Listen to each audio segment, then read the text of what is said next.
vers le ciel, s'il vous plaît. La musique continue à jouer. Si on peut garder les mains levées vers le ciel. Pour ceux qui peuvent se lever, levons-nous.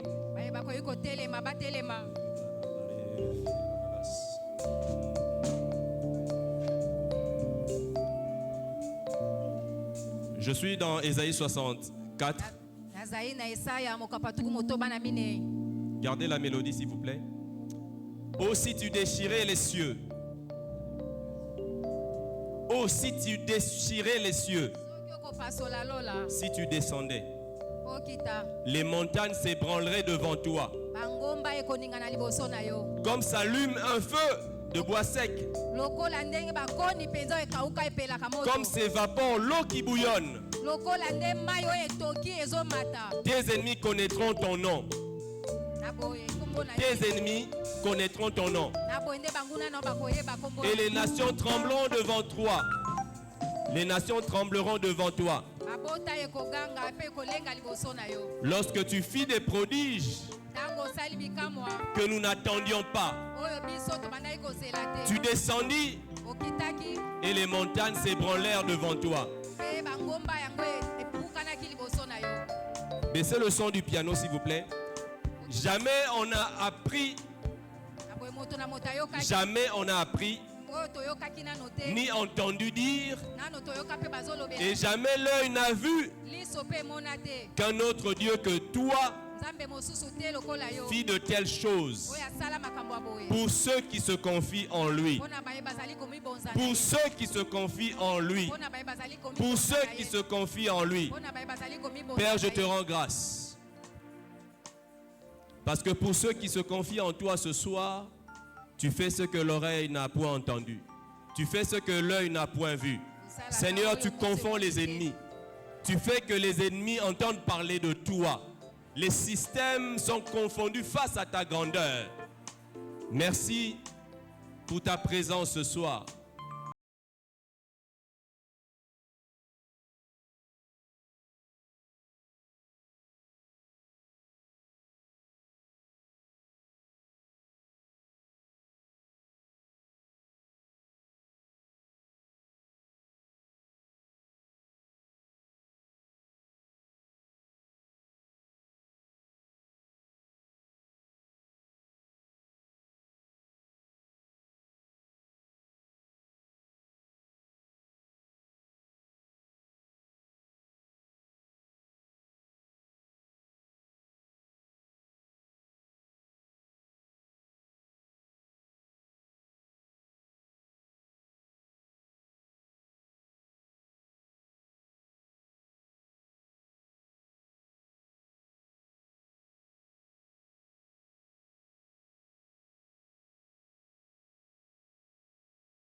Et de présage en Israël de la part de l'Éternel, le maître de l'univers, qui réside sur le mont Sion. Aujourd'hui, le sous-thème, c'est se positionner pour être un signe. Se positionner pour être un signe. Et nous allons voir trois exemples, trois personnages bibliques qui ont été des signes pour pouvoir nous inspirer. Nous allons nous positionner comme eux pour être des signes. Amen. Est-ce que tu peux dire à ton voisin, positionne-toi ce soir? Et le premier personnage que nous allons voir, c'est David. Donc nous allons premièrement nous positionner comme David. Gloire au Seigneur pour sa fidélité. Hier, Pasteur Dave nous avait parlé de David la louange. Donc il m'a aidé grandement. Dans l'aspect louange de David, nous l'avons eu hier par la grâce de Dieu. Nous allons nous positionner comme David. David était un homme de louange. Amen. David avait appris à ne pas dire à Dieu la grandeur de ses problèmes, mais il avait appris à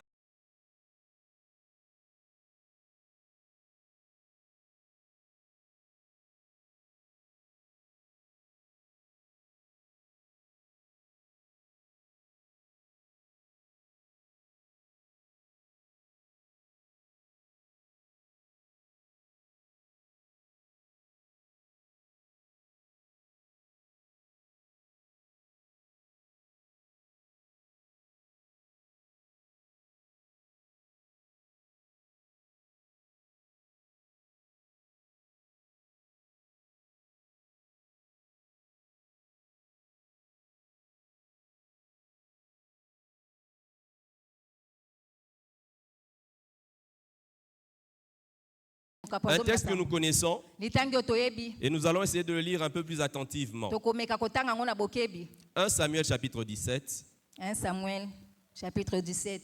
C'est à ce moment-là, dans ce texte-là, où David est devenu un signe reconnu. 1 Samuel chapitre 17, au verset 8, Goliath est venu défier l'armée d'Israël. Et il dit ceci. La Bible nous dit ceci. Le Philistin s'arrêta et s'adressant aux troupes d'Israël rangées en bataille, il leur cria. Hier, il était question de cri aussi. Pourquoi sortez-vous pour vous ranger en bataille? Ne suis-je pas le Philistin? Et n'êtes-vous pas des esclaves de Saül? Choisissez un homme qui descende contre moi. Le premier point que nous allons voir chez David, hormis le point 0 qui est la louange, c'est la question d'identification. David s'était positionné pour être un signe parce qu'il avait réussi le principe d'identification. Il savait identifier les gens et il savait s'identifier. Goliath se présente face à Israël. Il défie l'armée d'Israël. Et la Bible nous dit qu'il crie. Un homme de 3 mètres de haut qui crie. Et il dit, pourquoi est-ce que vous sortez comme ça? Moi, je suis le Philistin, pas un Philistin. Il a dit le Philistin. Donc, il se présente comme quelqu'un de particulier. Et il dit, vous êtes des esclaves de Saül. Et il leur lance le défi. Goliath dit, il est le Philistin. Alors quand David arrive sur le champ de bataille, au verset 26, la Bible nous dit ceci, la fin du verset 26, David dit, qui est donc ce Philistin? C'est un circoncis. C'est un circoncis pour insulter l'armée du Dieu vivant. Pour Goliath, lui il était le Philistin, l'homme particulier, l'homme extraordinaire. En face de lui, il traite les enfants d'Israël, l'armée d'Israël, il leur dit, vous êtes les esclaves de Saül. Saül était là. Saül avait peur. Donc il leur dit, vous êtes les esclaves d'un incapable. Moi, je suis le Philistin. Je suis l'homme capable. Je me présente devant vous. Et Israël, Goliath a dit, vous êtes des esclaves de Saül. Et Israël avait peur. Tout le monde fouillait quand Goliath venait. Mais quand David est arrivé, David n'a pas eu la même identification. David dit, Goliath, tu n'es pas le Philistin. Tu es un incirconcis. Tu es quelqu'un de méprisable. Est-ce que quelqu'un m'entend? Vous savez, parfois la maladie fait peur. Le médecin t'explique. C'est un cancer. Il y a eu des métastases. C'est à la 4e phase. Et puis il te dit qu'il reste quelques jours. Quand tu entends ça, qu'est-ce que tu vas te dire? Tu as en face de toi une maladie grave. Mais nous allons apprendre que David, il savait réduire les choses. Comme pasteur David a envoyé Archimède hier. Je veux dire, moi j'appelle ça personnellement. Réduire au plus au dénominateur commun. Réduire les choses au dénominateur commun. Cela veut dire quoi? Tu es cancer. Tu es tuberculose osseuse. Tu es calcul rénaux. Tu es je ne sais pas quoi. Tu es une maladie. N'est-ce pas? La Bible nous dit c'est chargé de quoi? De nous? Tu es quoi? Maladie. Tu es 1000 francs. Tu es 10 000 francs. Tu es 100 000 francs. Tu es 10 000 $. Tu es 100 000 $. Tu es quoi? Un besoin. Même pas de l'argent, un besoin. Est-ce que vous voyez des promesses d'argent dans la Bible vraiment? C'est besoin. Tu es un. Et tant que tu as un besoin, qu'est-ce que je fais? Je fais connaître mes. Amen. Tu es une moto. Tu es une Prado. Tu es une Rolls Royce. Tu es quoi? Un besoin. Est-ce que vous m'entendez? David savait identifier les choses. Il s'est positionné pour être un signe. Parce qu'il ne se laissait pas impressionner par l'apparence des choses. Goliath, tu es grand. Le Seigneur ne nous a pas promis des choses par rapport aux grands, aux petits. Mais le Seigneur nous a fait des promesses par rapport aux incirconcis. Je t'approche comme étant incirconcis. Est-ce que quelqu'un m'entend? Le Seigneur t'a fait des promesses par rapport aux maladies. On peut t'impressionner par l'ampleur de la maladie. Mais c'est une maladie. Aborde cette maladie comme étant une maladie. Amen. Amen. Amen. Amen. Dieu a mis dans la Bible beaucoup de noms pour lui-même. Mais souvent, nous réduisons Dieu à peu de noms. Nos problèmes ont beaucoup de noms. Alors que Dieu doit avoir beaucoup de noms. Nos problèmes doivent être réduits au dénominateur commun. Amen. Amen. J'ai un chef, j'ai ceci, j'ai une armée. C'est l'adversité. Amen. Amen. Amen. Tant que c'est l'adversité, c'est l'adversité. Et David a été un signe. Parce qu'il a eu l'adversité même de toute une nation. Mais il l'abordait comme étant l'adversité. Quand vous lisez le psaume 27, quelle impression vous avez? Comment est-ce que quelqu'un, un individu, peut avoir une telle confiance? Comment tu peux dire que l'Éternel est ta lumière et ton salut? Toi, tu n'as peur de personne. Il n'a peur de personne. Il dit, de qui aurais-je peur? Il dit, quand des méchants s'avancent contre moi pour dévorer ma chair, c'est-à-dire pour me tuer, il dit, ce sont mes persécuteurs et mes ennemis qui chancellent et tombent. Et il dit, même si une armée campait contre moi, il dit quelque chose de grave. Si une armée se campait contre moi, nous sommes à Kinshasa. On a déjà eu une armée campée contre nous. En 98, on voulait nous attaquer ici. On était calme. On était quand même une ville avec une armée.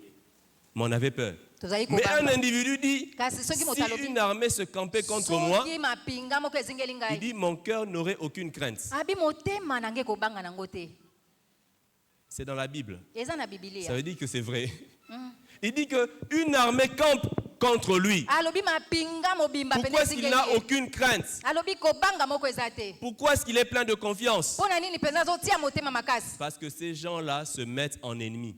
Et lui sait que le Seigneur se charge de tous ses ennemis, quelle que soit leur qualité, quelle que soit leur quantité, ils sont ennemis.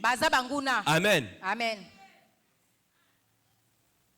L'identification.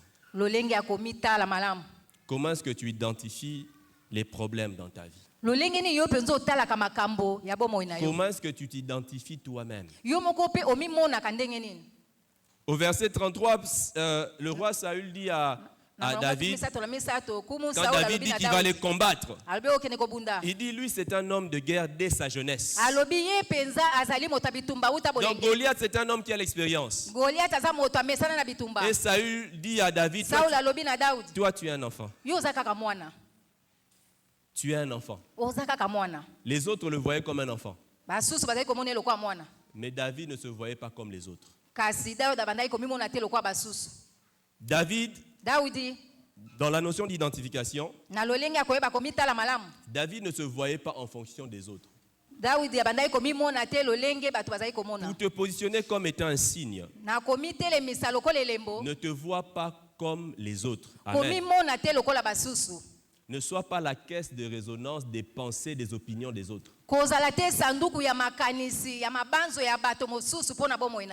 Mais tu es celui que Dieu dit que tu es. Est-ce que tu sais ce que Dieu dit que tu es? Si David tenait compte de ce que les autres disaient de lui, il n'aurait jamais été un signe.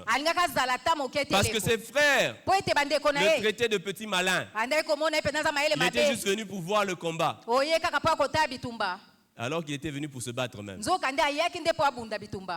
Pour Saül, c'était un enfant. Pour Goliath, c'était un enfant. Goliath lui dit même, tu viens avec un bâton, est-ce que je suis un chien? À l'époque, il n'y avait pas de jouets. Les enfants jouaient avec les chiens. Aujourd'hui, j'actualise. Goliath dirait à David aujourd'hui, est-ce que tu crois que je suis un jouet pour jouer avec moi? David ne s'était pas vu comme eux. Comme eux voulaient qu'ils se voient. Et j'aimerais dire à quelqu'un, pour te positionner, pour être un signe, ne te vois pas. Ne te considère pas selon ce que les autres pensent de toi, selon ce que les autres ont dit de toi. Considère ce que Dieu a dit de toi. Qu'est-ce que Dieu a dit de toi? Qu'est-ce que Dieu a dit de toi? La Bible a dit, tous sont péchés, sont privés de la gloire de Dieu. La plupart de ce que les gens disent de toi n'est pas vrai. Parce que tous sont péchés. Est-ce que vous comprenez? Tous sont péchés. Ce qui veut dire, certains vont me dire, mais moi, on m'a jamais dit de bonnes choses. Certains vont dire, moi, on m'a jamais dit de mauvaises choses. Pardon. Vous savez, si les hommes disent de toi des choses à ce niveau, c'est de bonnes choses. Si tu te définis en fonction de ces choses, tu es en train de limiter ta vie. Si les hommes te disent de bonnes choses et qu'ils te mettent à ce niveau-ci, c'est que Dieu a prévu encore qu'il soit plus haut. C'est pour dire, même ceux-là qui ont dit de bonnes choses, attention. Attention, même les hommes dans leur bonne foi seront limités. Amen. Amen. Ne te vois pas. Ne te considère pas comme les gens disent. Par rapport à lui-même, il savait identifier. Par rapport aux ennemis, il savait identifier. Goliath était grand. On a pris la peine de décrire Goliath. Un homme impressionnant. Donc le problème d'Israël était impressionnant. Mais David a dit c'est un incirconcis. Ton problème peut être grand, mais il faut savoir réduire cela. Amen. Amen. Jésus a employé ce langage dans Jean 11. Il a dit Lazare dort.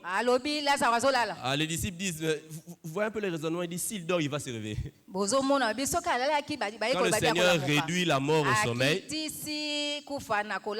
les disciples disent mais il va se réveiller. Est-ce que vous comprenez? C'est pourquoi lui qui est la résurrection et la vie, il considère la mort comme un sommeil. Et là notre raisonnement est tel que si c'est le sommeil, c'est qu'il va se réveiller. Amen. Amen. Amen. Amen. Dites-moi, est-ce que quelqu'un peut faire un mois avec un souci pour 1000 francs?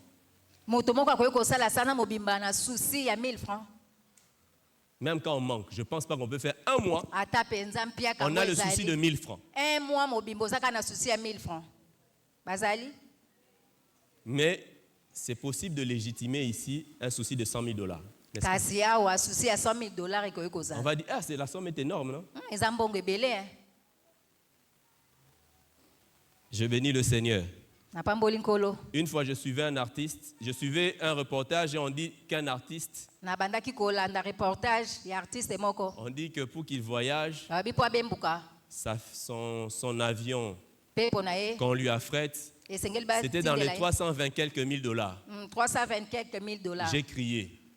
J'ai dit Seigneur, mon problème, c'est le transport de quelqu'un. Est-ce que vous rendez compte? Le transport de quelqu'un. Donc lui, quand il part, on sait 300 000 $ brûlés. Est-ce que vous vous rendez compte parfois, ce qui nous dérange, c'est rien. Donc lui, quand il va chanter, là, c'est pas son cachet. On sait que son transport, ses frais de déplacement. 320 quelques mille $. 320 quelques mille $. Il dit Seigneur, aide-moi. Alors j'ai appris à dire, quand il y a l'argent, je dis Seigneur, ce n'est que tel pourcentage du transport de ce gars-là qui va faire perdre les gens. C'est rien. Pour lui, c'est un besoin, on trouve que c'est normal. Et le Seigneur a dit de ne pas nous inquiéter. Il a dit en certaines choses, dans des petites choses, dans les choses raisonnables, faisons connaître nos besoins à Dieu. C'est ce que la Bible dit. La Bible dit quoi?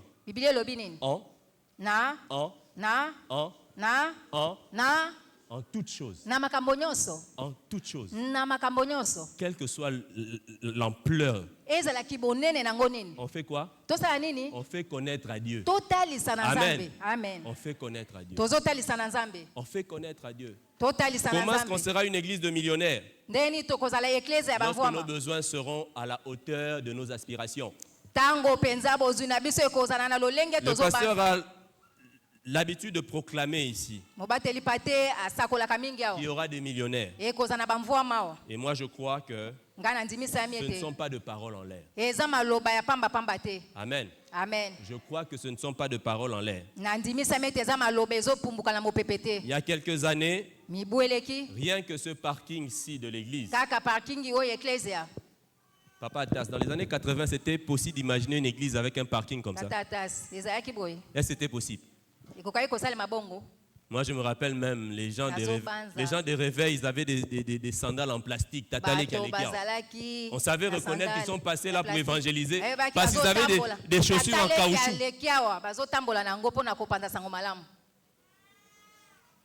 C'est pour nous dire, il y a eu des gens qui ont cru et qui ont vu.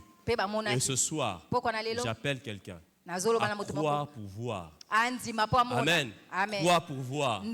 Crois pour voir. Crois pour voir. Crois pour voir. Crois pour voir. Crois pour voir. Crois pour voir. Vous savez, j'ai déjà dit à la jeunesse, j'ai une aspiration. Moi, j'ai une aspiration qui est des chrétiens, qui est le pouvoir sans être dans la politique. C'est qui est des chrétiens qu'on vienne voir les églises pour dire Aujourd'hui, excusez-moi, les pasteurs vont faire la queue pour recevoir des miettes des politiciens. Que Dieu les bénisse. Mais moi, je rêve de ce moment-là et je prie pour que ça arrive. Où ce sera l'église. Il y aura des chrétiens tellement riches qu'ils pèsent sur l'économie du pays. S'ils éternuent, les politiciens prêtent attention. Parce qu'il suffit qu'ils bougent leur argent, les choses bougent. Et je rêve même qu'il y ait des gens qui prêtent l'argent à l'État. Amen. Amen. Qu'il y ait des gens qui prêtent l'argent à l'État. Bill Gates est un politicien.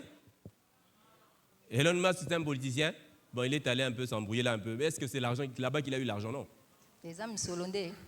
Bezos, c'est un politicien. Est-ce que le Saint-Esprit est incapable de donner des gens inspirés, des gens intelligents pour faire des entreprises? C'est pourquoi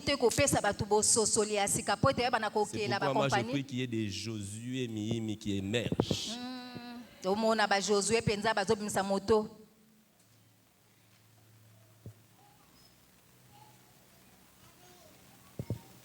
Identifie tes besoins.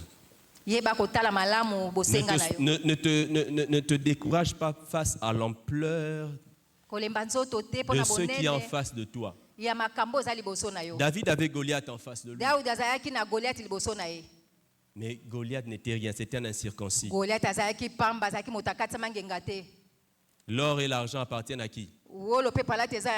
Mais apparemment, on nous a pris en otage l'or et l'argent comme l'Est. Ce n'est pas normal. L'or et l'argent appartiennent à Dieu. On le dit. On le dit. Mais l'or et l'argent appartiennent encore chez les autres, aux autres. Mais je prie qu'il y ait des gens oints. J'aime bien quelqu'un qui a occupé les pages de la Bible. Il n'était ni prophète ni quoi que ce soit. Il s'appelle Joseph. Un spécialiste en management. Et il a été à quelle école? À l'école du Saint-Esprit. Est-ce que vous comprenez? L'Égypte était avancée à l'époque. L'Égypte était avancée.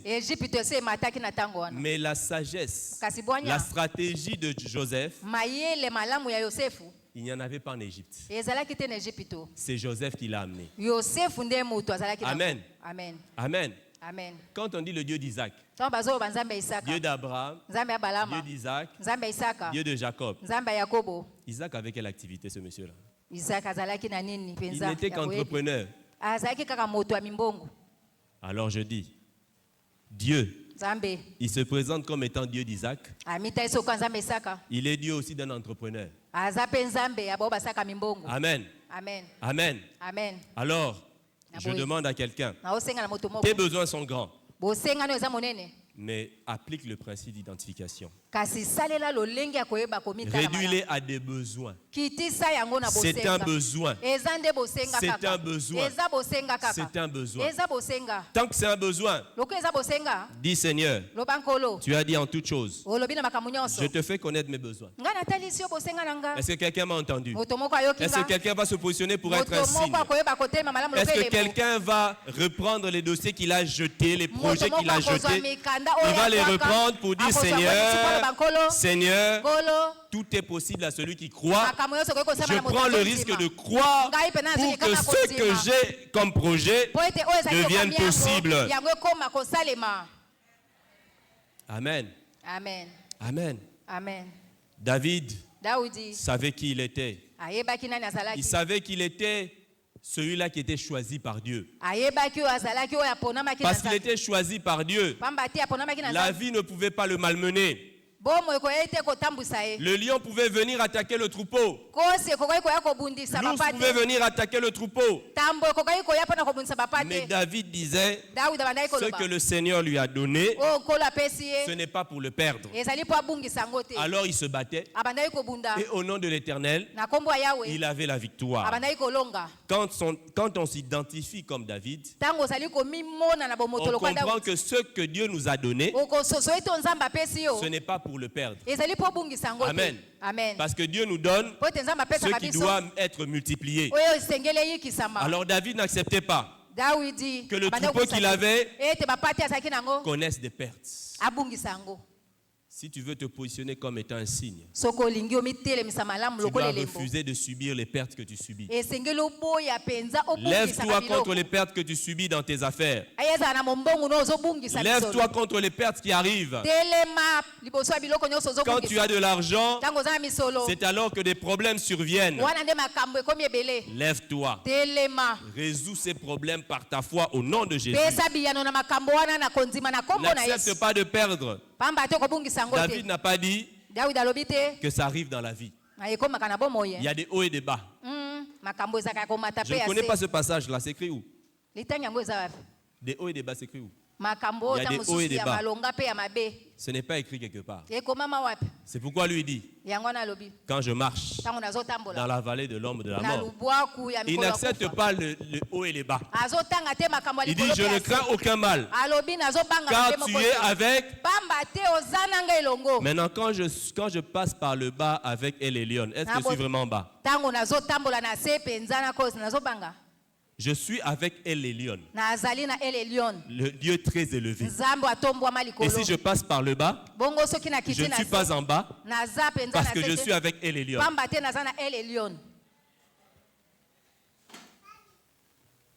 David savait identifier. Et j'aimerais dire à quelqu'un, ne te laisse pas définir par les circonstances. Ne te laisse pas définir par les circonstances. Parce que les circonstances veulent te définir. Les épreuves veulent te donner une certaine identité. Mais ton identité ne vient pas de ce que tu as traversé, de ce que tu as connu. Jésus, on ne l'appelait pas l'exilé. Jésus, il était en exil en Égypte. Est-ce que quelque part, quand Jésus avait grandi, on disait de lui qu'il était exilé? Non. Dieu est celui-là qui peut appeler Gédéon. Gédéon qui n'a affronté personne. Dieu peut l'appeler vaillant héros. Parce que Dieu avait fait de Gédéon un vaillant héros. Qui tu es n'est pas encore dévoilé. Ça va se dévoiler. Alors ce n'est pas parce que qui tu es ne s'est pas encore révélé que tu dois douter de qui tu es. Qui tu es dépend de Dieu. Dieu qui n'est pas un homme pour mentir, ni un fils d'homme pour se repentir. Amen. J'aime bien les enfants. Les enfants naissent avec des dents cachées. Avec le temps, les dents apparaissent. Les dents étaient là, mais elles étaient là dans un état tel qu'elles ne se voient pas. Qui tu es, tu l'es déjà. Ça va simplement se révéler. Ça va simplement se révéler. Alors je prie que le millionnaire que tu es se révèle. Je prie que le vaillant héros que tu es se révèle. Je prie que le redoutable guerrier que tu es se révèle. Ta famille n'a pas encore vu que tu es un redoutable guerrier. Que tu vas tailler en pièces toute l'adversité. Apprends à te voir comme Dieu veut que tu te vois. David était conscient de qui il est. J'aimerais te dire à quelqu'un, qui tu es en Christ. Qui tu es en Christ. Jean 1,12 dit que tu es enfant de Dieu. Tu es enfant de Dieu, ce n'est pas n'importe quoi. Tu es enfant de Dieu. Tu es enfant de Dieu. Parce que tu es enfant de Dieu, tu n'es pas n'importe qui. Amen. S'il y avait le fils du président ici, on aurait vu des gardes républicains. Pourquoi? À cause de qui il est. À cause de qui il est.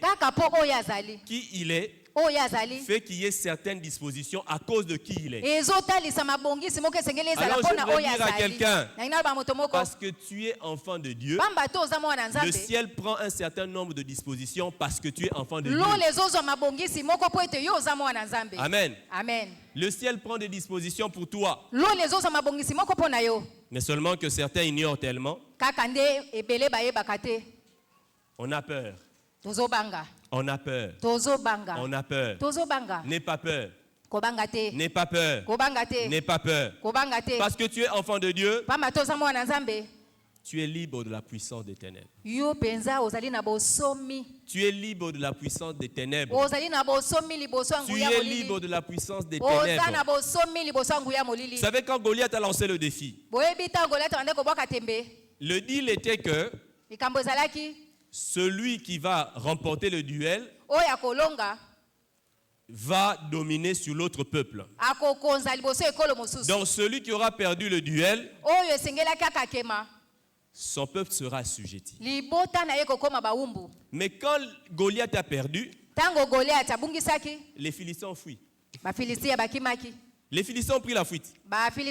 Ils n'ont pas respecté le deal. Et il en est ainsi du diable.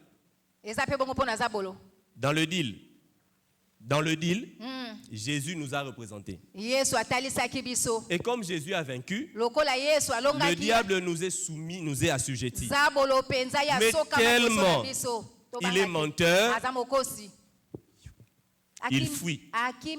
Il ne respecte pas le deal. Alors qu'est-ce qu'Israël avait fait? Israël avait poursuivi les Philistins. Ils avaient poursuivi les Philistins. Ils les ont poursuivis. Ils les ont dépouillés. Tu es libre de la puissance des ténèbres. Parce que Jésus a vaincu. Mais il en est du diable comme du temps de Goliath. Il en est du diable comme du temps de Goliath. C'est-à-dire Satan est vaincu, mais les démons essayent encore d'avoir des activités comme s'ils n'étaient pas vaincus. Ceux qui sont conscients que le deal était que si Goliath perd, les Philistins seront assujettis. Cette armée-là a pris courage, elle a poursuivi les Philistins. Amen. Amen. Tu es libre de la puissance des ténèbres. Le diable essaye seulement. Le diable essaye seulement. Je me rappelle, mon père avait un chauffeur. Alors une fois mon frère l'a croisé quelque part. Alors il lui demande de l'amener. Et le chauffeur lui dit, est-ce que je suis ton chauffeur? Je suis le chauffeur de ton père ou bien je suis ton chauffeur? Et mon frère a continué sa route. Est-ce que le chauffeur avait le droit de faire ça? Non. Il n'avait pas le droit de le faire. Et d'ailleurs, le chauffeur l'a laissé avancer. Après, il a suivi. Il a dit, il y a un problème. Est-ce que vous comprenez un peu? Mais là, on laissé marcher. Et puis, il a rejoint quelque part. Tu es libre de la puissance des ténèbres. Est-ce que tu peux dire à ton voisin, tu es libre de la puissance des ténèbres? Tu es libre de la puissance des ténèbres. Tu es libre de la puissance des ténèbres. Le deuxième secret de David, David savait traiter avec la méchanceté. Il y a tellement de gens qui sont abîmés sur le chemin de la vie. David savait ce qu'il fallait faire. Il avait l'habitude d'entendre des propos méchants. Au verset 28, on le voit avec son frère. Son frère qui le voit parler aux gens et qui s'enflamme de colère. Qui le traite de petit malicieux. Il lui reproche même d'avoir abandonné le peu de brebis. Alors qu'au début du chapitre, on nous a dit que David a pris les dispositions pour les brebis. Mais David a fait une chose tellement précieuse. Verset 30. La Bible nous dit, et il se détourna de lui. Il se détourna de lui. Le deuxième secret, savoir se détourner. Savoir se détourner. David avait appris à se détourner. Apprends à te détourner. Dans 1 Samuel 18 au verset 11, Saül l'attaque. Et là encore, on nous dit David se détourna de lui 2 fois. David avait appris à se détourner de la méchanceté. Quand les méchants voulaient l'attraper, il se détournait. Son attention n'était plus sur le méchant. Son attention n'était plus sur les méchancetés dites. Il se détournait pour aller à autre chose. Et c'est ce David-là qui dit dans le psaume 34, quand on tourne vers lui, les regards, on est rayonnant de joie. Il avait appris à se détourner de ceux qui pouvaient la battre, de ceux qui pouvaient l'attrister, de ceux qui pouvaient l'accabler, de ceux qui pouvaient le décourager.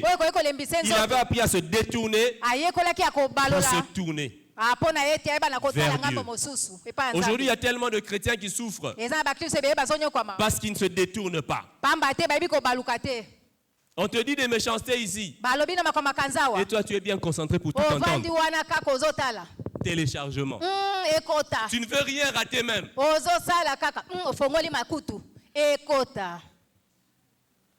Et puis l'autre encore dit du mal. Tu tends l'oreille. Mais David, il n'a pas laissé Eliab faire le tome 2 des reproches. Il s'est détourné. Il s'est détourné. Et ce soir, j'aimerais te dire, détourne-toi. L'AVC, ce n'est pas bon. Détourne-toi. Si tu entends trop ce qu'on dit contre toi, ça va t'abattre. Ça te rendra malade. Comment est-ce que tu vas faire pour progresser? Détourne-toi. Détourne-toi. Détourne-toi. Détourne-toi. Fais comme David. Saül veut te tuer. Détourne-toi. Détourne-toi. Eliab veut te ridiculiser. Détourne-toi. Mais aujourd'hui, il y a certains chrétiens qui vont s'arrêter sur Eliab. Et le roi Saül ne va même pas t'appeler. Parce que toi, tu vas t'arrêter chez Eliab. Vous allez faire le soignissage. Et le sursoignissage. Le hypersoignissage.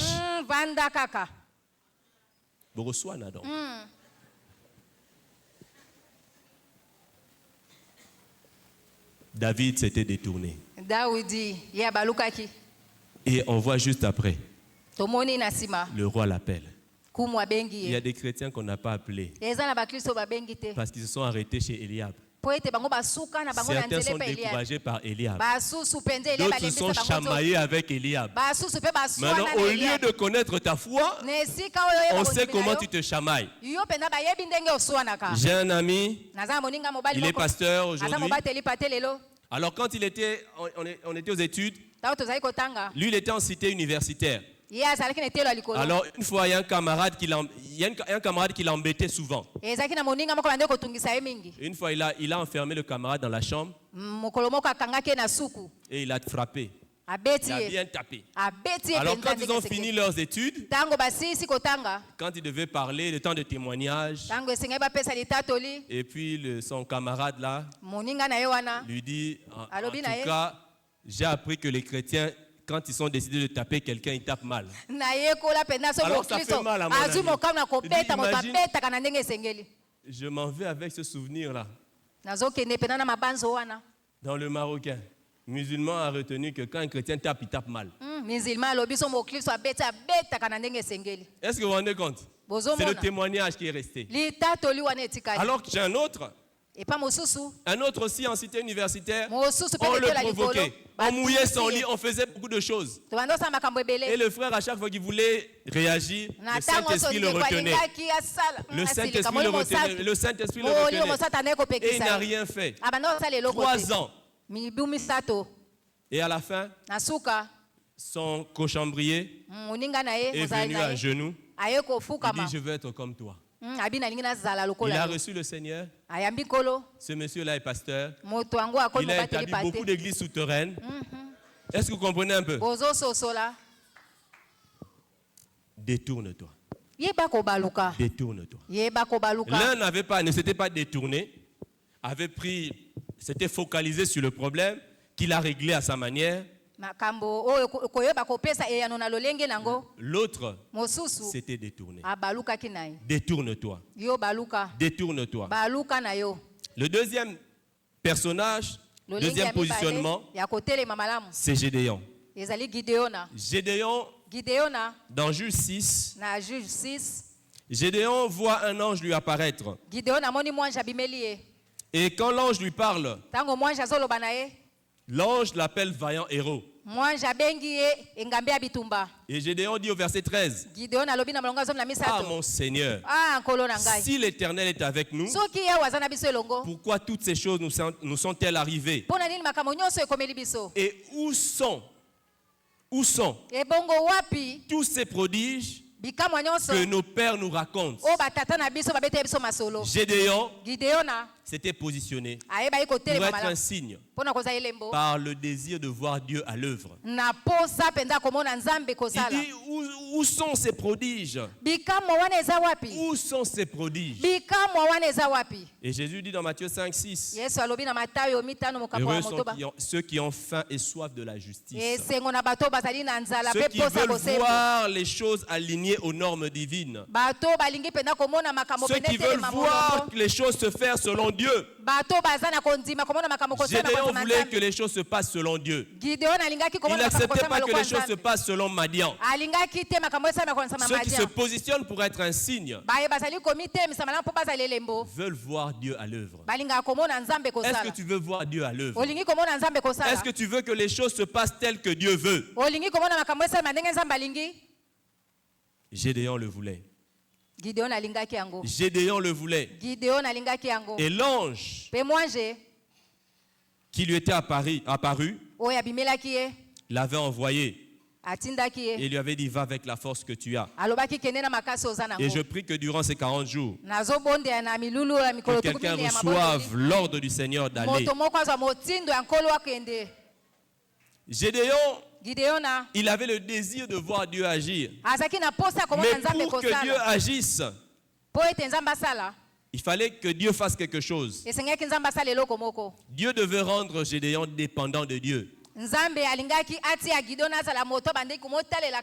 reçoit l'ordre de la part du Seigneur.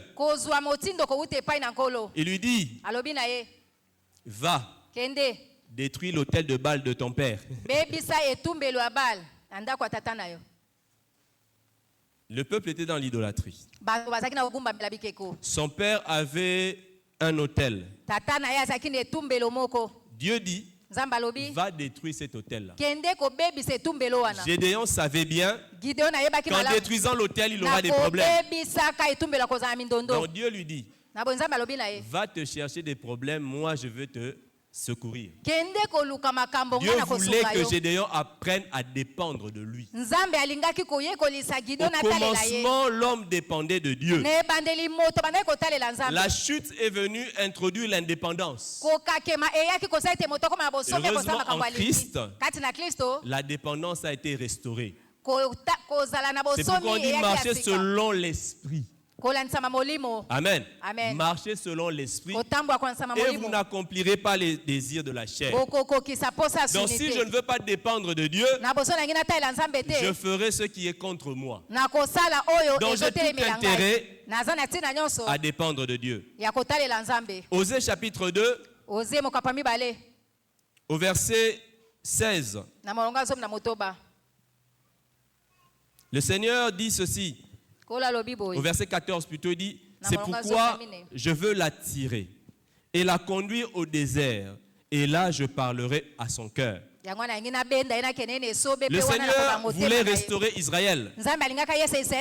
Mais il dit une chose. Il va attirer Israël au désert. Et là, il va parler à son cœur. Là, il va reprendre la confiance d'Israël.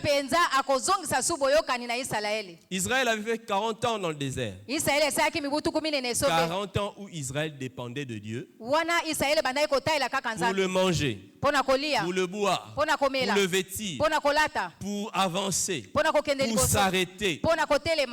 Israël dépendait totalement de Dieu. Alors le Seigneur dit ici par la bouche de Osée, je veux restaurer mon peuple, mais je vais l'amener au désert. Je vais l'amener dans la configuration où il va dépendre totalement de moi. Est-ce que quelqu'un est prêt à dépendre du Seigneur? Aujourd'hui, on a des chrétiens qui ont du mal à dépendre du Seigneur. Vous savez qu'on a certains problèmes parce qu'on ne dépend pas du Seigneur. On fait des choses par nous-mêmes selon notre intelligence, alors que ces choses-là entraîneront des problèmes. Le Seigneur a dit, je vais t'amener au désert. Là, tu vas apprendre à dépendre de moi. Gédéon a été appelé à dépendre du Seigneur. Il a d'abord renversé l'autel. Au verset 34, on dit que le Saint-Esprit l'avait revêtu. Il a sonné la trompette. Il a mobilisé les gens. 32 000 hommes sont venus.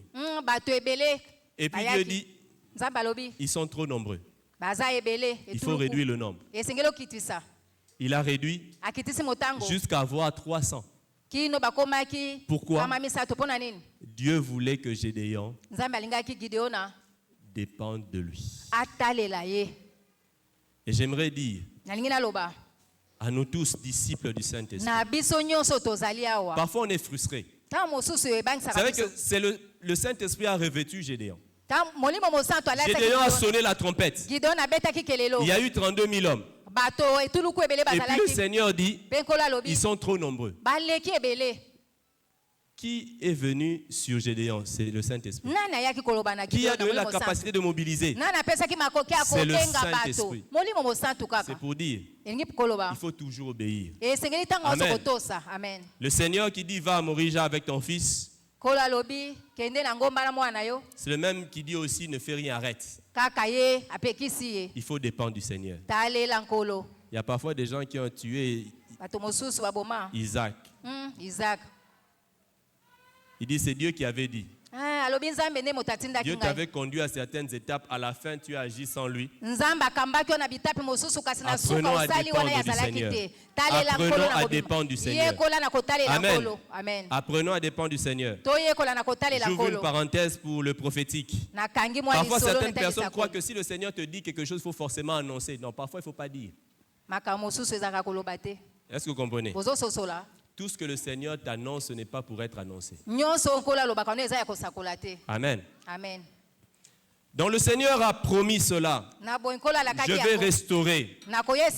Pour restaurer, j'amène dans le désert. Et le Seigneur donne cette promesse merveilleuse. Au verset 15, il dit, là je lui donnerai ses vignes et la vallée d'Accord. Quand tu apprends à dépendre du Seigneur, le Seigneur te donnera ce qui est à toi. Amen. Le Seigneur te donnera ce qui est à toi. Et Dieu va faire que la vallée d'Accord, qui était une vallée de tourment, devienne une porte d'espérance. Là où même tu avais des troubles, des combats qui semblent te condamner, là où tu dépends du Seigneur, ça devient une porte d'espérance.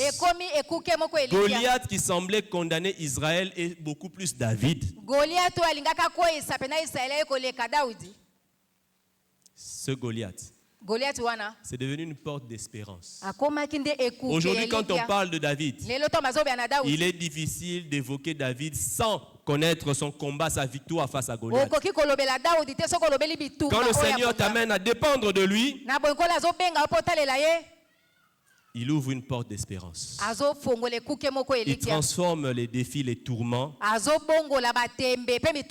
en porte d'espérance. En porte d'espérance. En porte d'espérance. Et le troisième positionnement, pour aller vite, le troisième positionnement, c'est se positionner comme Esther. Esther s'était positionné pour la victoire, mais à travers la communion. Esther, dans Esther 4, verset 11, la Bible nous dit qu'Esther avait fait 1 mois sans voir le roi. 1 mois. C'est ce qu'elle dit. Elle n'avait pas vu le roi pendant 1 mois. Alors elle demande qu'on prie pour elle, qu'on jeûne pour elle, pour qu'elle aille voir le roi. Je lis le chapitre 5, les 2 premiers versets. Le 3e jour, Esther mit ses vêtements royaux et se présenta dans la cour intérieure de la maison du roi, devant la maison du roi. Le roi était assis sur son trône royal dans la maison royale, en face de l'entrée de la maison. Lorsque le roi vit la reine Esther debout dans la cour, elle trouva grâce à ses yeux, et le roi tendit à Esther le sceptre d'or qu'il tenait à la main. Esther s'approcha et toucha le bout du sceptre.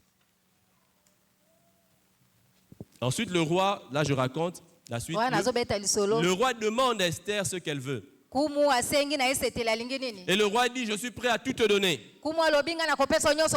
Mais Esther dit que le roi vienne aujourd'hui au festin que je lui ai préparé. Son peuple était menacé de mort. Elle a été agréée par le roi. Et elle dit au roi, ce que je demande qu'on feste-toi aujourd'hui. Et quand elle a eu à être reçue par le roi, à la suite de cette invitation-là, Esther a demandé encore. Au verset 8, il dit, si j'ai trouvé grâce, demain on fait encore notre rendez-vous. On va encore festoyer.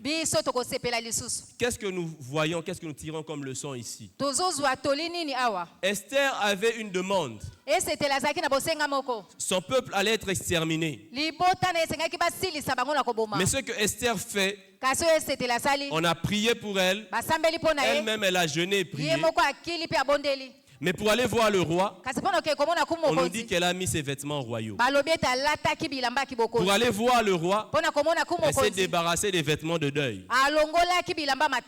Elle a mis des habits royaux, des habits de fête. On a vu la louange. Est-ce que dans les problèmes, nous arrivons à louer Dieu? Est-ce que nous arrivons à louer Dieu? Est-ce que nous louons Dieu lorsque nous avons des problèmes? Ou bien quand nous avons des problèmes, nous restons dans les problèmes tout le temps? Esther, il a eu un moment. Elle a prié. Elle a jeûné. Elle a pleuré. Mais comme David, dans 1 Samuel 30, au verset 6, on nous avait dit qu'il a pleuré, mais il a repris courage en s'appuyant sur l'Éternel son Dieu. Ensuite, il a pris l'éphod. Quand nous avons des problèmes, nous pouvons pleurer un temps. Nous pouvons prier et nous devons prier. Mais nous devons louer le Seigneur. Amen. Après avoir prié, qu'est-ce que tu vas faire? Est-ce se lamenter? Il faut louer. C'est d'ailleurs la preuve que tu as la foi que celui que tu as prié t'a entendu. Esther ne s'est pas empressée de faire la demande auprès du roi. Elle a compris qu'elle devait restez avec le roi. Et Jésus nous dit dans Jean 15, verset 7, si vous demeurez en moi et que mes paroles demeurent en vous, vous demanderez ce que vous voudrez. Et cela vous sera accordé. Esther avait compris. Je peux demander, mais je dois d'abord demeurer avec le roi. Tu veux te positionner pendant ces 40 jours. Je crois que le Seigneur va exaucer. Mais positionne-toi pour la communion. Positionne-toi pour demeurer. Qu'à l'issue de 40 jours, que tu ne dises pas que tu as eu ta dose de prière et puis c'est tout. Mais que ça te propulse à une vie de communion. Parce que c'est dans cette vie de communion-là que tu pourras demander tout ce que tu veux. Si j'ai trouvé grâce aux yeux du roi, il dit que le roi vienne au festin que j'ai préparé. Que le roi agrée mes louanges. Que le roi agrée mon adoration. Et nous avons l'assurance que le roi va agréer nos louanges. Nous avons la confiance que le roi va agréer la communion. Parce que c'est ce qu'il veut de notre part. Et quand on est en communion avec le Seigneur, ce qui est extraordinaire, c'est que nos demandes ne sont plus nos demandes, mais nos demandes deviennent obéissance à l'ordre du roi. Vous savez, le roi a demandé à Esther ce qu'elle voulait. Esther n'a pas dit ce qu'elle voulait. Elle a voulu rester avec le roi. Au verset 8, Esther dit ceci: si j'ai trouvé grâce aux yeux du roi, et si le roi trouve bon de m'accorder ma demande et d'accéder à mon désir, ça c'était le désir de festoyer encore avec le roi. Il dit que le roi vienne avec Aman au festin que je leur préparais. Et demain, je ferai ce que le roi me demande. Qu'est-ce que le roi lui demandait? Le roi lui demandait de demander. Est-ce que quelqu'un me suit? Le roi lui demandait de demander. Le roi ne peut pas tolérer que tu restes avec lui sans faire des demandes. Élisée avait été accueilli par une dame. La dame n'avait rien demandé. Dans 2 Rois chapitre 4, Élisée, on lui a aménagé une pièce. La dame n'a rien demandé. Alors Élisée dit non, il y a un problème. Il appelle son serviteur. Il dit appelle cette Tsunamite. Et lui dit non, j'ai vu que tu m'accueilles chez toi. Qu'est-ce que je peux faire pour toi? Est-ce que je dois parler pour toi auprès du roi ou au chef de l'armée? La femme dit, il n'y a rien. J'habite au milieu du peuple. Je ne veux rien de spécial. Mais Élisée n'était pas tranquille. Si Élisée, prophète de l'Éternel, messager de l'Éternel, peut s'inquiéter ainsi, réalise comment Dieu se pose des questions concernant ta vie. Élisée dit, que faire pour elle? Et Géasi dit, elle n'a point de fils. Et son mari est vieux. Alors Élisée dit, appelle-la. Et là Élisée lui annonce qu'elle aura un enfant à la même époque. Et Jésus nous dit ceci: jusqu'à présent, vous n'avez rien demandé. Vous n'avez rien demandé en mon nom. Il dit demandez et vous recevrez, afin que votre joie soit complète. Quand tu communies avec Dieu, tes demandes seront des demandes d'obéissance. C'est Dieu qui commence à te dire, mais demande. Est-ce que vous imaginez ça? C'est Dieu qui te dit de demander. N'est-ce pas intéressant? Si Dieu te dit lui-même de demander, mais tu vas lui dire, comme tu as demandé, eh bien je vais demander. Esther s'était positionnée pour la communion. David, un homme positionné dans la louange. Un homme positionné dans l'identification. Il ne se définissait pas en fonction des autres. Il savait qui il était. Il savait aussi identifier les circonstances. Il ne se laissait pas impressionner. Et nous avons été exhortés à réduire les choses au dénominateur commun. Une maladie est maladie. Amen. Un besoin est un besoin. David savait se détourner. Apprends à te détourner. Apprends à te détourner. Il en va de ta vie. Il en va de ta vie. Il en va de ta vie. C'est pour que tu vives. Gédéon, le désir de voir Dieu à l'œuvre. Il voulait voir Dieu à l'œuvre. Il voulait que les choses se passent telles que Dieu veut. Et Dieu l'a amené à dépendre de lui. Nous avons vu le principe de dépendance. Dieu veut nous amener à dépendre de lui. Il veut que nous puissions dépendre de lui. Aujourd'hui, c'est marcher selon l'esprit. Et lorsque nous dépendons de Dieu, Dieu se glorifie. Et Dieu nous donne ce qui est à nous. Il nous donne des vignes. Il transforme la vallée d'Accord en une porte d'espérance. Le lieu des tourments devient le lieu d'espérance.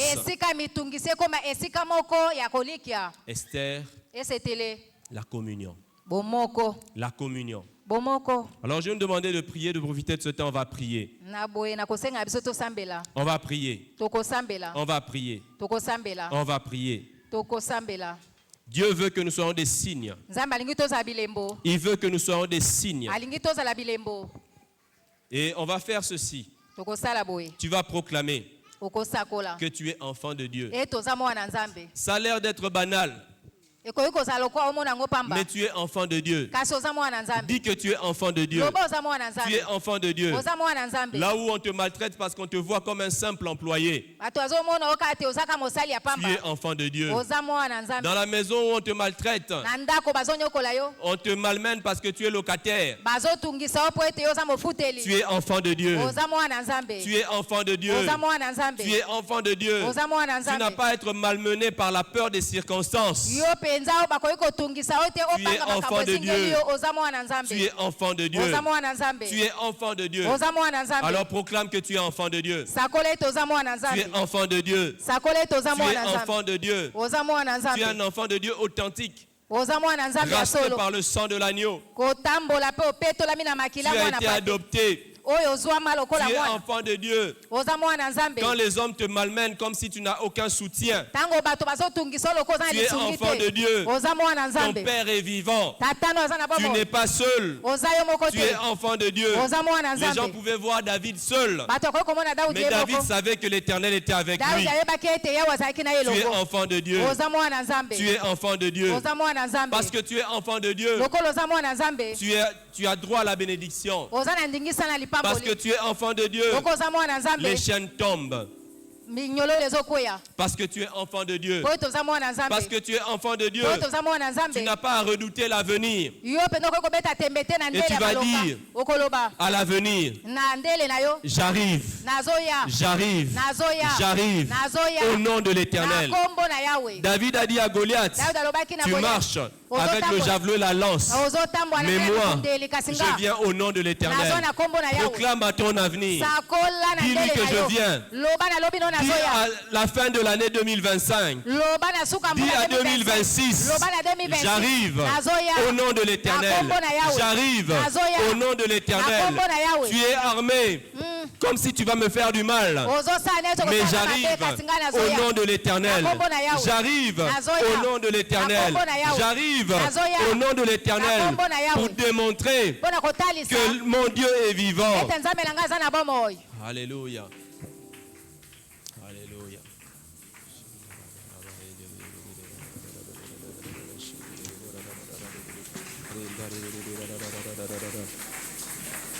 Dis à décembre 2025 que tu arrives. Décembre 2025 dis à janvier 2026 que tu arrives. Dis à février 2026 que tu arrives. Tu arrives au nom de l'Éternel. Tu arrives au nom de l'Éternel. La maladie est contre toi comme une lance. La galère est contre toi comme un javelot. Mais toi tu proclames que tu arrives. Dis j'arrive au nom de l'Éternel. Au nom de l'Éternel. J'arrive. J'arrive au nom de l'Éternel. Toi tu marches contre moi, mais moi j'arrive au nom de l'Éternel. J'arrive au nom de l'Éternel. J'arrive au nom de l'Éternel. J'arrive au nom de l'Éternel. J'arrive au nom de l'Éternel. Proclame cela. Proclame cela. Proclame cela. Prophétise de ta bouche. Proclame cela. La Bible dit, la mort et la vie sont au pouvoir de la langue. Utilise ta langue pour ta vie. Utilise ta langue pour ta vie. Utilise ta langue pour ta vie. Utilise ta langue pour ta vie. Alléluia. Utilise ta langue.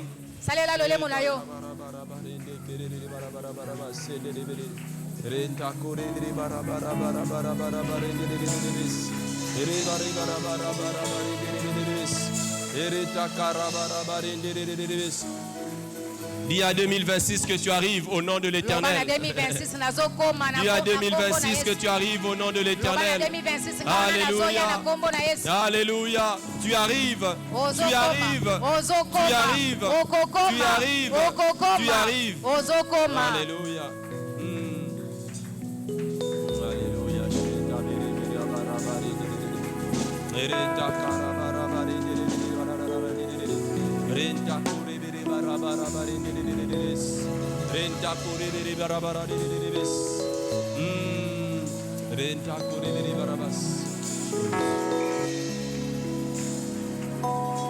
Eliab a dit beaucoup de choses contre toi. Eliab t'a ridiculisé devant les gens. Eliab t'a cassé sur le chemin de la vie. David avait appris à se détourner d'Eliab. Et ce soir, j'aimerais appeler quelqu'un qui a eu affaire à Eliab. Tu as été ridiculisé. Tu as été fauché sur le chemin de la vie. Alors que toi, tu venais pour faire du bien. Il y a des gens qui t'ont calomnié, qui ont dit que tu étais là pour le mal. Et ce soir, tu vas faire l'opération de David. Tu vas te détourner. Tu vas te détourner. Tu vas te détourner. Et la façon de te détourner d'un Eliab qui agit dans le passé, c'est de lui pardonner. Alors j'appelle un David ici. Parce que tu es appelé à être un signe. Pardonne ce Eliab. Pardonne ce Eliab qui a combattu ta nomination. Oh, s'il n'était pas là, tu aurais eu ce poste-là. Mais pardonne à ce Eliab-là. Pardonne à ce Eliab-là. Détourne-toi de lui. Il ne mérite pas de rester dans ton cœur. Il ne mérite pas de rester dans ton cœur. Il ne mérite pas de rester dans ton cœur. Pardonne. Pardonne. Pardonne à ce Eliab qui a détruit ce mariage. Alléluia. Pardonne à ce Eliab qui a détruit cette relation.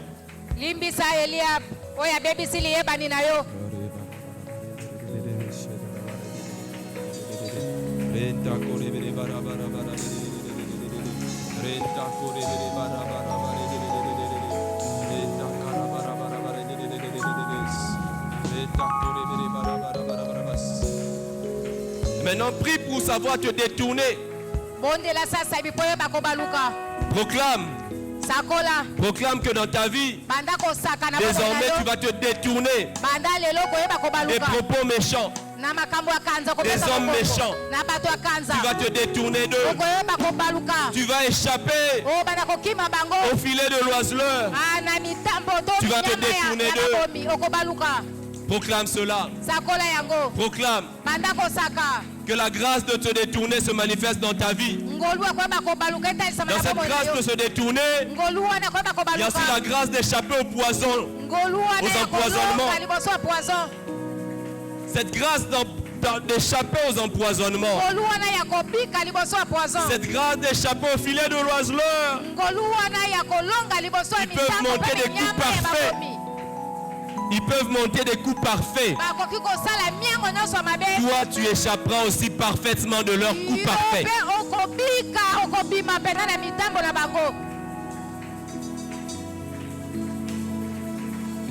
La grâce de se détourner. La grâce de se détourner. La grâce de se détourner. La grâce de se détourner. La grâce de se détourner.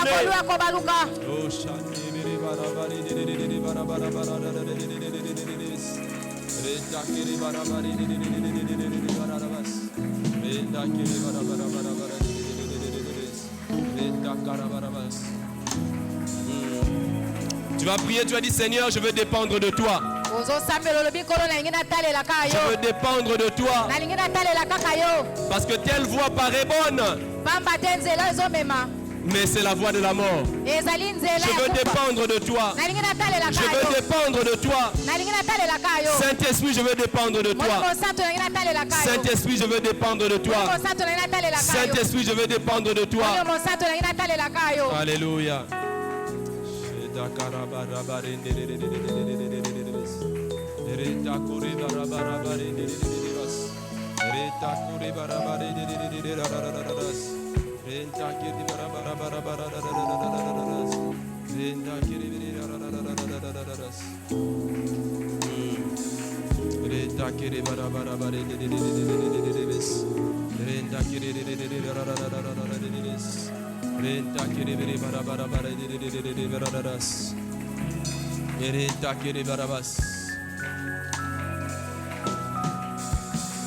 Dépendre du Seigneur. Prie pour dépendre du Seigneur. Et j'aimerais particulièrement plaire certaines personnes. Des personnes qui sont dans des dettes qui ont duré. Tu es dans des dettes qui ont duré longtemps. Tu as la volonté d'en sortir. Tu as la volonté d'en sortir. Mais tu n'y arrives pas. Le Seigneur veut te sortir de ces dettes-là. Il veut te sortir de ces dettes-là. Il va le faire. Proclame maintenant que tu dépends du Saint-Esprit. Tu ne dépends plus de dettes. Proclame que tu es un enfant de Dieu. Et la parole dit, toi tu prêteras. Tu prêteras. Tu prêteras. Tu vas prêter. Tu n'emprunteras pas. Alors tu dis, Seigneur, je suis dans des dettes. Je ne serai plus dans les dettes. C'est moi qui prêterai aux autres. Proclame cela. Proclame cela. Et que le Saint-Esprit vienne t'illuminer sur les pas à faire. Sur ce que tu dois faire pour sortir de ces dettes. Parce que là où il y a l'Esprit de Dieu, il y a la liberté. Et il apporte aussi la liberté des dettes. Il apporte la liberté des dettes. Il ne veut pas que tu sois tenu par les dettes.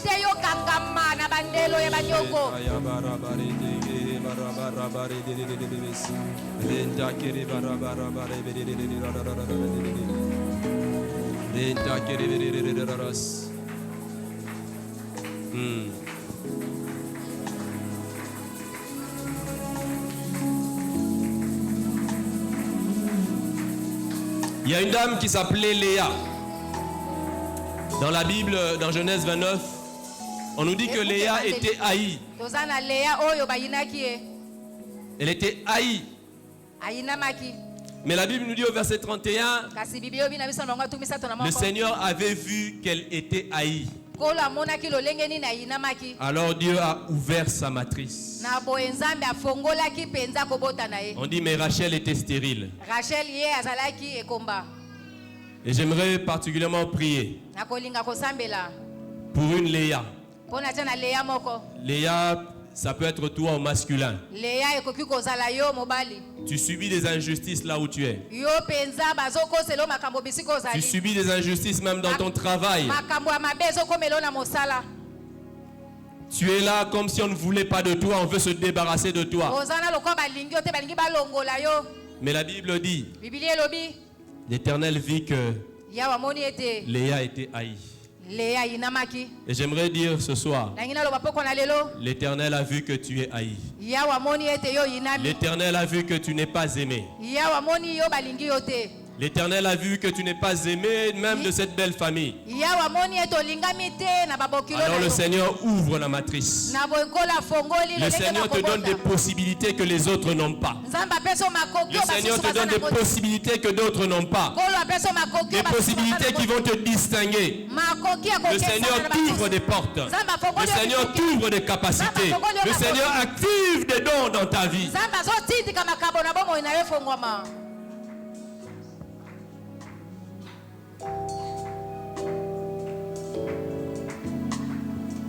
Tu n'as pas cherché à être aimé d'eux.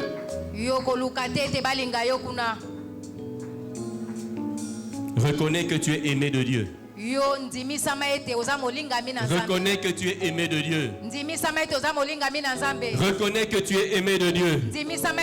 Reconnais que tu es aimé de Dieu. Tu es aimé de Dieu. Et là je parle à une dame. Tu as multiplié des choses pour attirer les faveurs de la belle famille. Mais ça n'a pas changé. J'aimerais te dire, ne cherche pas à être aimé d'être aimé d'eux. Dieu t'aime.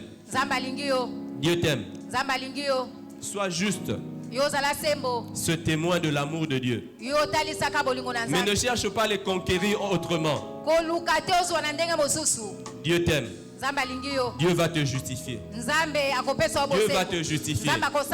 Dieu va te justifier. Dieu va te justifier. Dieu va te justifier. Dieu va distinguer tes enfants. Dieu va te justifier. Dieu va te justifier. Dieu va te justifier. Dieu va te justifier. Alléluia. J'aimerais qu'on prie pour les maladies. Qu'on prie pour les maladies. Toute maladie est maladie. Quelle que soit la gravité. Vous savez, le Seigneur a sa façon de faire les choses parfois bizarrement.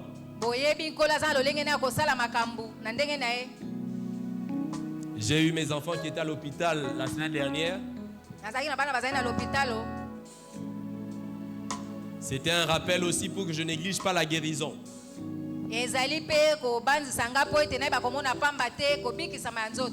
Ce n'est pas toujours évident pour prier pour les guérisons. Mais ce soir, j'aimerais que ceux qui ont des problèmes de santé, je vous appelais à faire comme David. Ne considère pas la grandeur de la maladie. Considère la grandeur de ton Dieu, de Rapha. Il est grand. Il a eu à ramener un Lazare qui sentait déjà. Tout était pourri, défectueux. Il a tout ramené à la vie. C'est à ce Dieu-là que nous avons affaire. Alors ce soir, les vertèbres peuvent être restaurées. Il est celui qui guérit les os. Il est celui qui guérit les os. Il est celui qui guérit les os. Il est celui qui enlève les circonstances étrangères. Si au nom de Jésus on peut chasser un démon, au nom de Jésus on peut chasser des calculs rénaux, au nom de Jésus on peut chasser des myomes, au nom de Jésus, au nom de Jésus, au nom de Jésus, au nom de Jésus. Alors tu vas parler, tu vas dire à cette maladie, qui es-tu maladie? Pour me défier, tu vas dégager au nom de Jésus. Tu vas dégager au nom de Jésus. Tu vas dégager au nom de Jésus. Tu vas dégager au nom de Jésus. Qui es-tu maladie? Qui es-tu maladie? Qui es-tu maladie? Qui es-tu maladie? Qui es-tu maladie? Qui es-tu maladie? Au nom de Jésus, tu vas partir. Au nom de Jésus, au nom de Jésus, au nom de Jésus, au nom de Jésus, au nom de Jésus, au nom de Jésus. Prie. Prie. Si tu as des membres de famille qui sont malades, qui ne sont pas là, prie pour eux. Prie pour eux. Prie au nom de Jésus.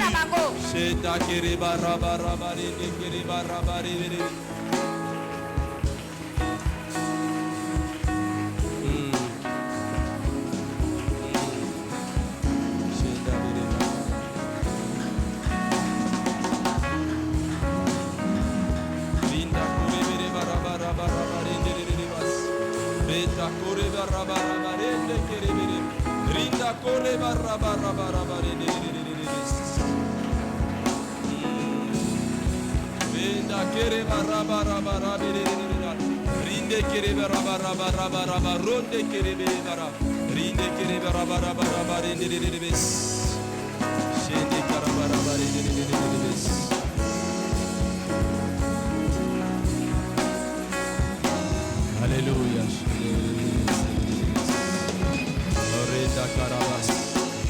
Saint-Esprit, tu guéris. Saint-Esprit, tu guéris. Saint-Esprit, tu guéris. Saint-Esprit, tu apportes la guérison. Tu apportes de la guérison. Saint-Esprit, tu apportes de la guérison. Tu apportes de la guérison. Tu restaures les dos au nom de Jésus. Tu restaures les dos ce soir. Tu restaures les dos au nom de Jésus. Tu restaures au nom de Jésus. Alléluia. Alléluia. Alléluia.